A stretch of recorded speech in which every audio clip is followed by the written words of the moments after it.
আসসালামু আলাইকুম। সবাইকে আশা করি এই মুহূর্তে যে যেখান থেকে আমার ভিডিওটি দেখছেন সকলে সুস্থ এবং নিরাপদ আছেন। আমিও আলহামদুলিল্লাহ সুস্থ এবং নিরাপদ আছি। আমি ঘরকন্যা ঘর রাজ্য থেকে মনিরা বলছি। কিছুটা সময় আপনাদের সাথে গল্প করতে করতে সংসারের কিছু কাজকর্ম ভাগাভাগি করে নিই। আপনারা কে কীভাবে আপনাদের দৈনন্দিন কাজকর্মকে সহজ করে তোলেন তা অবশ্যই আপনাদের মূল্যবান মতামত কমেন্টের মাধ্যমে আমাকে জানিয়ে যাবেন।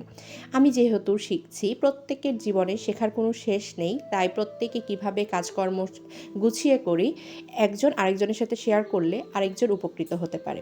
যাই হোক, প্রত্যেকটা গাছে পানি দেওয়ার পরে এই যে দেখুন আমার গাছে ব্ল্যাকবেরি ধরেছে এবং এই ফলটা যদিও বিদেশি, আমাদের দেশে খুব প্রচলন নেই, তবে আলহামদুলিল্লাহ আমার গাছে এবার অনেক ফলন হয়েছে। মজা করে বললাম, আপনারা সবাই মাশাল্লাহ বলবেন। এই যে দেখুন গাছে পানি দেওয়া শেষে সকাল থেকে যেহেতু ভিডিওটা শুরু করেছি, এই দেখুন পড়ে আছে নিচে, কুড়িয়ে নিচ্ছি। আর নিজের গাছ থেকে ফল পেড়ে খাওয়া বা কুড়িয়ে খাওয়া কতটা যে শান্তি সেটা আপনারা সকলেই জানেন, তাই না? এই যে দেখুন তারপরে তারপরে শুরু করলাম ওষুধ দিয়ে দিনটা। যেহেতু আমার থাইরয়েড আছে, সকালবেলা খালি পেটে আমাকে থাইরয়েডের ওষুধটা খেতে হবে, তাই এই যে থাইরিন খুঁজছিলাম, আমি থাইরিন 25 খাই, এই যে সেটা খুঁজে খেয়ে নিলাম। তারপরে গুছিয়ে রেখে আবার চলে গেলাম ঘর গুছানোর কাজে। ঘর গুছালে মনে হয় পৃথিবীতে অর্ধেক কাজ, আমার সংসারের অর্ধেক কাজ কমে গেছে। এই যে দেখুন আমি যেহেতু আমার 2 সন্তান নিয়ে একই রুমে ঘুমাই, তাদের জন্য অনেক বালিশ, অনেক কাঁথা থাকে। এটা দেখতে খুবই অকওয়ার্ড লাগে আমার কাছে, তবে মা হিসাবে একদিকে যে 2 সন্তান নিয়ে ঘুমাতে পাচ্ছি এটা শান্তি লাগে। যাই হোক, ঘরটা পরিষ্কার করে নিলাম। ঘর পরিষ্কার করার পরে এই যে দেখুন আমার খাটের ফর্মটাও আমি পরিষ্কার করে নিচ্ছি। পর্দার ওপরেও একটা বাড়ি দিয়ে নিলাম যাতে ধুলোবালি না জমে। এইভাবে ঘরটা পরিষ্কার করার পর চলে গেলাম আমার বেডের পাশে। আমি ছোট্ট করে একটি তাক করেছি যেখানে আমি আমার ব্যাগ রাখি। আমার ব্যাগ খুবই পছন্দ, খুবই ভালো লাগে আমার। এই যে দেখুন আমার শোকেসটার ওপরে কিভাবে এলোমেলো হয়ে আছে, সেগুলো গুছিয়ে নিয়ে পরিষ্কার করছি।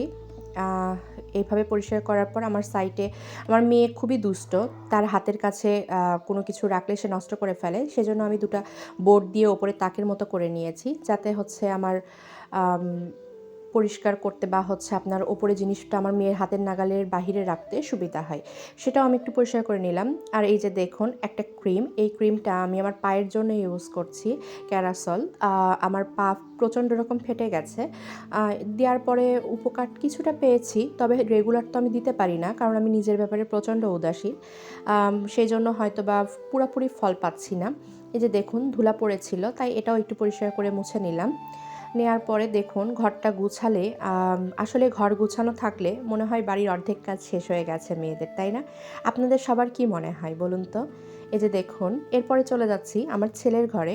যদিও আমরা এক ঘরে থাকি, তবুও হচ্ছে ছোট বাচ্চার ঘর, প্রত্যেকটা ঘরই অগোছালো থাকে। আর এই যে দেখুন লেবুলাইজ করতে হচ্ছে আমার ছেলেকে, কারণ হচ্ছে আমার ছেলের প্রচণ্ড ঠান্ডা লেগেছে ইদানিং। কেন জানি তার ঠান্ডা লাগলেই বুক বসে যায়, কেন এরকম হয় আমি জানি না, ছোটোবেলায় তার এই সমস্যাটা ছিল না। এই যে ঘরটা গুছিয়ে নিলাম। এই ঘরটাও গোছানো হয়ে গেলে আমি ড্রয়িং রুমে চলে যাব, সেগুলো গুছিয়ে নেব কোনোভাবে। নেয়ার পরে আজকে অনেক কাজ বের করেছি, আজকে একটি বড় কাজ করব চিন্তা করেছিলাম। চলুন দেখেন আপনারা আমি কি করছি এর পরবর্তীতে। এই যে দেখুন আজকে বুয়া আসবে না, তাই কাপড় নিয়ে যে রাখলাম, ভাবলাম যে ওয়াশিং মেশিনে দেই জমিয়ে না রেখে। তারপরে এই যে মেয়ের খেলনাগুলা পরিষ্কার করে নিচ্ছি, গুছিয়ে রাখছি। জানি 5 মিনিট পরে আবার অগোছালো হয়ে যাবে, তবুও গুছিয়ে রাখতেই তো হবে, তাই না? মায়েদের কাজই এটা।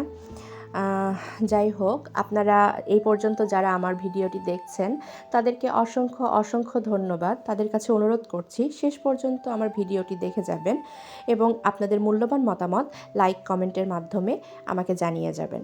আর যারা এখন পর্যন্ত আমার চ্যানেলটি সাবস্ক্রাইব করেননি তাদের কাছে একটি অনুরোধ করছি, প্লিজ আমার চ্যানেলটা সাবস্ক্রাইব করে রাখবেন যাতে পরবর্তীতে ভিডিও ছাড়া মাত্র আপনাদের কাছে আমার ভিডিও পৌঁছে যায়। এই যে দেখুন কয়েকদিন আগে আমি হাঁস নিয়েছিলাম, হাঁসটা পরিষ্কার করব, আর হাঁস পরিষ্কার করা কত কঠিন তা তো আপনারা সবাই কম বেশি জানেন। আর আমার মেয়ে কই মাছ নিয়ে খেলা করছিল, তার একটুও ভয় নেই। এই যে দেখুন আপনারা সবাই জানেন যে সপ্তাহে একদিন আমার বাসায় গরুর দুধ আসে এবং তাই এসেছে। আজকে আমি দুধটা জাল দিয়ে নিচ্ছি আর এই যে হাঁস পুড়িয়ে নিচ্ছি। হাঁস পুড়ালে পরিষ্কার করতে কিছুটা সুবিধা হয়, তবুও হাঁস পরিষ্কার করা আসলে অনেক কঠিন, আমার একেবারেই পছন্দ না। তবুও আমার ছেলে খুব পছন্দ করে হাঁস, আবার খেতেও ভালো লাগে মাশাল্লাহ। যাই হোক, সকলে সকলের কাজ কিভাবে সহজ করে তোলেন আমাকে টিপস দিয়ে যাবেন। আজকে এই পর্যন্তই। সকলে সুস্থ এবং নিরাপদ থাকুন, তার পরিবারের সঙ্গে, তার পরিবারকে, নিজের পরিবারকে ভালোবাসুন, নিজের পরিবারের সঙ্গেই থাকুন। আসসালামু আলাইকুম সবাইকে।